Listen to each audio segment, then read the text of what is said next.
नमस्कार, जनवार्तामध्ये आपल्या सर्वांचं स्वागत। सर्वप्रथम पाहूया ठळक बातम्या।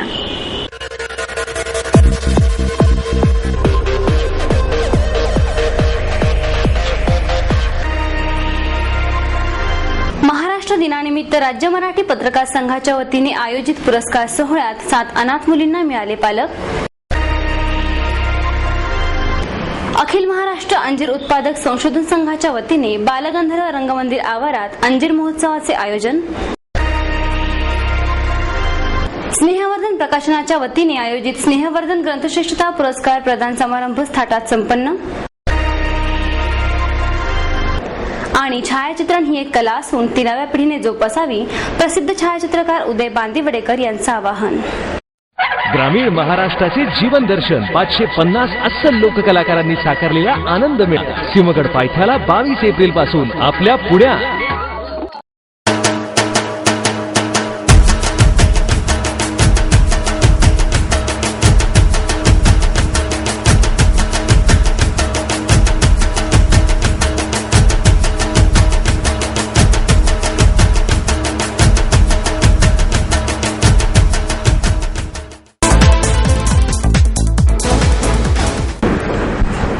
दिनानिमित्त मराठी पत्रकार संघाच्या वतीने आयोजित पुरस्कार सोहळ्यात 7 अनाथ मुलींना पालक मिळाले।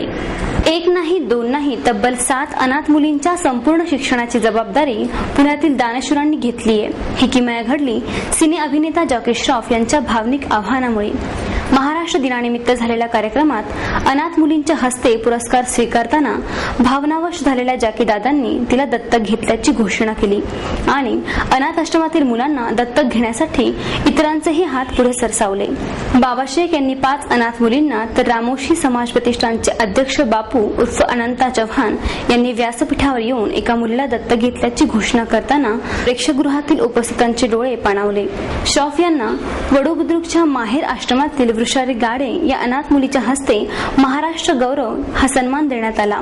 ते रेणुका शहाणे, आशुतोष राणा, किशोरी शहाणे, दीपक बलराज वीस, नीता देवकर, तेजा देवकर, पुष्कर जोग, सुरेखा सुहास जोग, संतोष दुवेकर, मालविका बर्वे, ओमकार माने यांना यावेळी महाराष्ट्र माझा या पुरस्काराने सन्मानित करण्यात आले।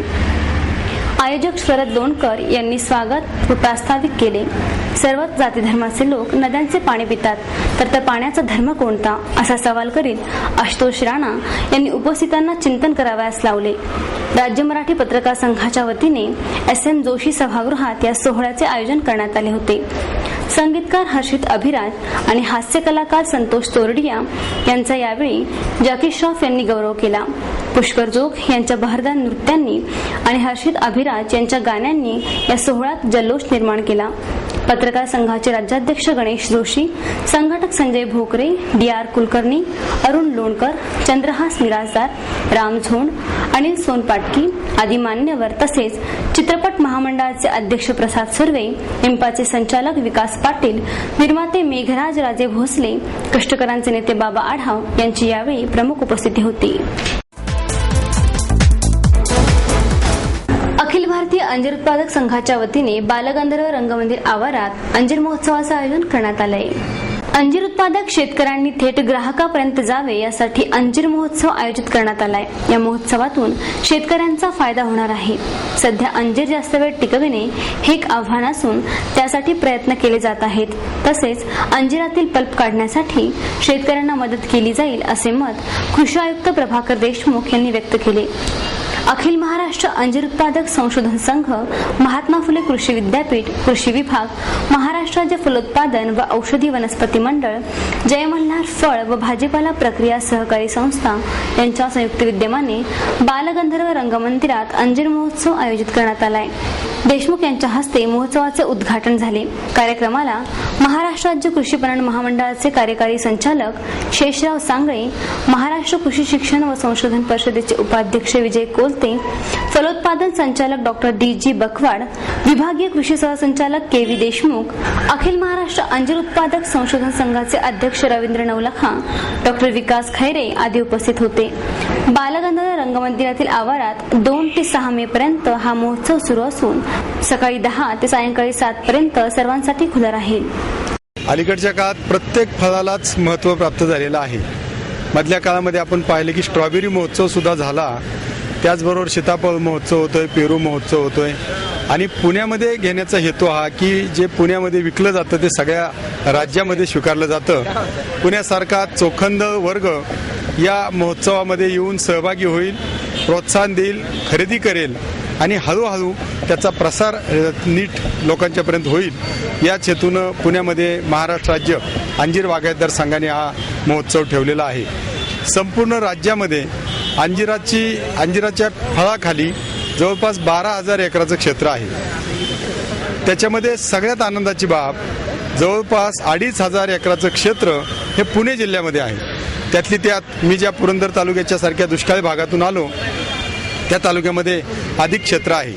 मला सांगायला आनंद वाटतो की आमचा शेतकरी मुलाचा जसा सांभाळ करावा तसा अंजिराच्या झाडाचा सांभाळ करतो आणि एका झाडापासून कमीत कमी 1,000 ते 2,000 रुपये मिळवतो. प्रचंड या झाडावर आणि या फळावर प्रेम करतो.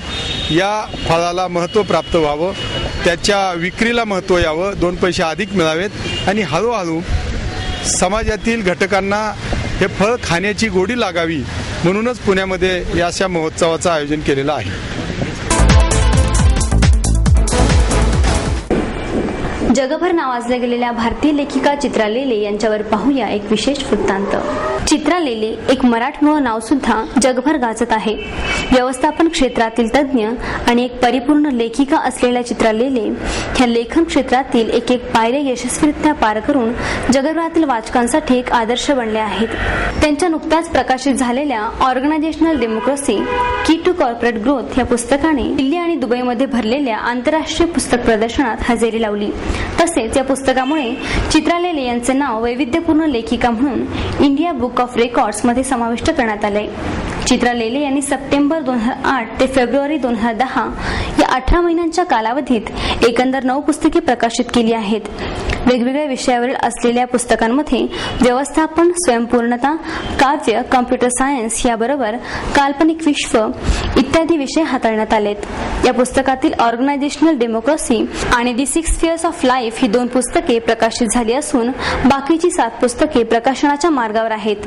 या पुस्तकांच्या निमित्ताने चित्रा लेले यांच्या लेखणीतून एकूण 3,33,000 शब्द कागदांवर उतरले आहेत.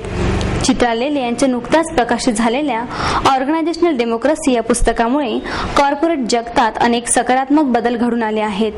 या पुस्तकाला अनेक नामवंत लेखक, व्यावसायिक तज्ज्ञ यांच्यासह व्यवस्थापन क्षेत्रातील गुरु म्हणून ओळखले जाणारे मार्क सोबोल, मार्शल गोल्डस्मिथ यांनी नावाजले आहे. त्याचप्रमाणे प्रथितयश लेखक आणि व्यवस्थापन क्षेत्रातील तज्ज्ञ असलेले जॅक झिकॉन यांनी चित्रा लेले आणि त्यांच्या या पुस्तकाबद्दल जाहीर गौरव उद्गारही काढले आहेत. चित्रा लेले यांच्या आधीच्या दी 6 स्फिअर्स ऑफ लाईफ या पुस्तकाबद्दल जगभरातून भारतीय राष्ट्रपती आणि हार एक्सलन्स क्वीन एलिझाबेथ यांच्यासह अनेक शुभेच्छा पत्र आली आहेत. चित्रा लेले यांना ओरिसातील हाऊस ऑफ लेटर्सच्या वतीने कला, संस्कृती, शैक्षणिक आणि साहित्य क्षेत्रात भरीव कामगिरी केल्यामुळे नुकतेच डिस्टिंग्विश्ड लीडरशिप अवॉर्ड 2011 या पुरस्काराने सन्मानित करण्यात आले आहे. नमस्कार.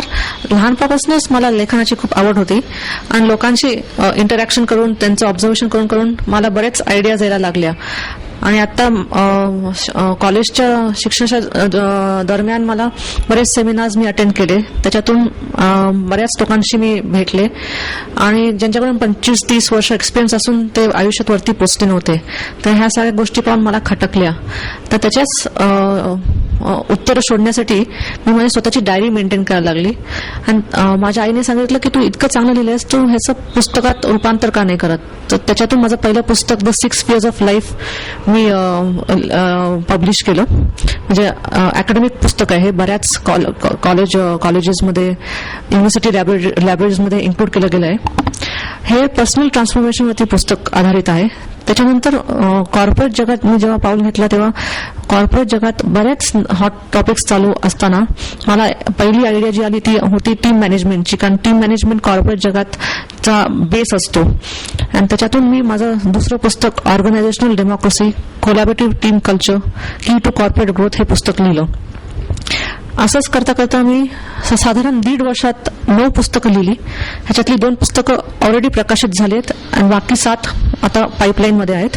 आणि ह्याच लेखनाच्या कामगारीची नोंद इंडिया बुक ऑफ रेकॉर्ड्सनी घेतली आहे आणि त्याचा माझा रेकॉर्ड आता क्रिएट झालेला आहे 2011च्या एडिशनमध्ये. ह्याच्यात मी विविध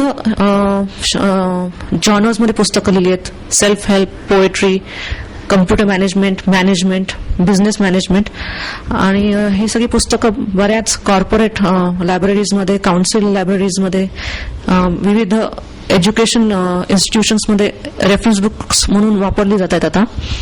आणि माझं पहिलं पुस्तक आहे त्याला सुद्धा लिम्का बुकने त्याची नोंद घेतली होती, कारण त्याला 70+ लेटर्स ऑफ कमेंडेशन्स मिळाले होते from the president of India to Queen Elizabeth. आता माझं दुसरं पुस्तक सुद्धा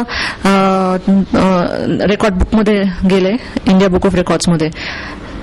आणि ह्याच कामगारीसाठी मला डिस्टिंग्विश्ड लिडरशिप अवॉर्ड 2011 हे होम ऑफ लेटर्स करून मला हे अवॉर्ड मिळाले माझ्या कॉन्ट्रीब्युशनसाठी. म्हणजे लिटरेचरच्या क्षेत्रात, कल्चरच्या क्षेत्रात माझ्या कॉन्ट्रीब्युशनसाठी अवॉर्ड मला मिळालेले आहे. मला कम्प्युटर मॅनेजमेंटच्या क्षेत्रात आणि लेखनाच्या क्षेत्रात अजून खूप मोठी भरारी घ्यायची आहे. मला खूप चांगली अजून पुस्तकं लोकांना द्यायची आहेत वाचायला, जेणेकरून त्यांच्या आयुष्यात त्यांना मदत होईल सगळ्या स्फिअर्समध्ये, सोशल, पर्सनल, प्रोफेशनल लाईफमध्ये.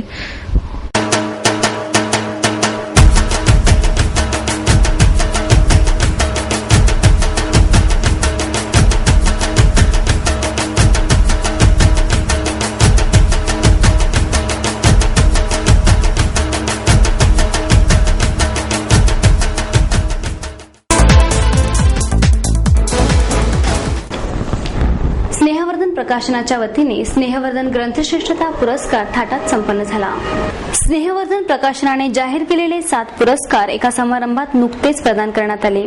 यावेळी प्रमुख पाहुणे म्हणून डॉक्टर दत्ता भोसले तर अध्यक्ष म्हणून डॉक्टर प्र. शेजवळकर हे व्यासपीठावर उपस्थित होते.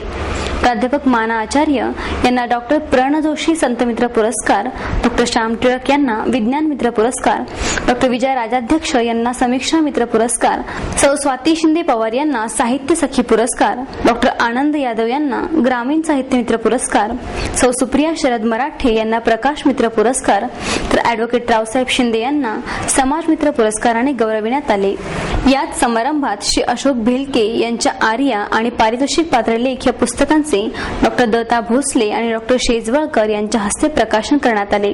प्रकाशनानंतर भिलके यांनी या पुस्तकांच्या लिखाणामधील उद्देश आपल्या भाषणात सांगितला. पुरस्काराबद्दल माहिती डॉक्टर रेखा देशपांडे यांनी दिली आहे. अॅडव्होकेट रावसाहेब शिंदे यांनी या पुरस्कारार्थींच्या वतीने मनोगत व्यक्त केले तर डॉक्टर स्नेहल तावरे यांनी आभार प्रदर्शन केले. छायाचित्रण ही एक कला असून ती नव्या पिढीने जोपासावी असे आवाहन छायाचित्रकार उदय बांदिवडेकर यांनी केले. शटरबॉक्स फोटोग्राफी क्लबच्या वतीने आयोजित फोटोविजन या छायाचित्र प्रदर्शनाचं उद्घाटन प्रसंगी ते बोलत होते. दिवसेंदिवस ढासळत चाललेल्या नैसर्गिक समतोलाचे दुष्परिणाम सगळ्यांवर येत असल्यामुळे वाईल्ड लाईफ फोटोग्राफीच्या माध्यमातून जनमानसांना निसर्ग आणि वन्यजीवन संवर्धनाचे महत्त्व कळावे यासाठी हे प्रदर्शन भरवण्यात आले होते. या प्रदर्शनात 40 छायाचित्रकारांनी सहभाग घेतला होता. विविध विषयांवरील 600 छायाचित्रांचा समावेश यात करण्यात आला. निसर्ग, पक्षी, प्राणी, लँडस्केप, पोर्ट्रेट या विषयांवरील छायाचित्रांसह गीर राष्ट्रीय अभयारण्यातील सिंहाच्या विशेष छायाचित्रांचे एक विशेष दालन या प्रदर्शनात सर्वांचे आकर्षण ठरले होते.